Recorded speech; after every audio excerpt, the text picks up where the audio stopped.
KSRTC പഴയ ബസ്സുകൾ ഉപയോഗിക്കുന്നുവെന്ന ആരോപണം ശരിവെച്ച് മന്ത്രി കെ.ബി. ഗണേഷ് കുമാർ.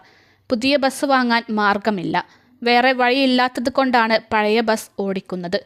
ഏറ്റവും നല്ല ബസ് കൊടുക്കണമെന്നാണ് ആഗ്രഹിക്കുന്നത്. റൂട്ടിൽ ഓടാൻ പോലും നല്ല ബസ്സില്ലാത്ത സ്ഥിതിയാണ്. ഇടുക്കി പുല്ലുപാറ ബസ്സപകടത്തിൽ മരിച്ചവർക്ക് നഷ്ടപരിഹാരം പ്രഖ്യാപിച്ച് സംസാരിക്കവെയായിരുന്നു മന്ത്രിയുടെ പ്രതികരണം. കൊട്ടാരക്കര ഡിപ്പോയിലെ ബസ്സാണ് അപകടത്തിൽപ്പെട്ടത്.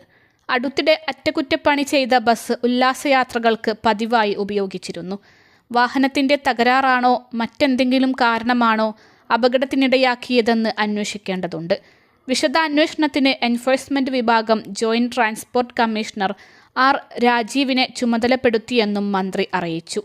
അപകട കാരണം പരിശോധിച്ച് റിപ്പോർട്ട് തയ്യാറാക്കാൻ ഗതാഗത മന്ത്രി K B. Ganesh Kumar joint transport commissioner R. രാജീവിനെയാണ് ചുമതലപ്പെടുത്തിയിരിക്കുന്നത്. KSRTC ആക്സിഡന്റ് മോണിറ്ററിംഗ് സെൽ ഉൾപ്പെടുന്ന മെക്കാനിക്കൽ വിഭാഗവും അന്വേഷിക്കും.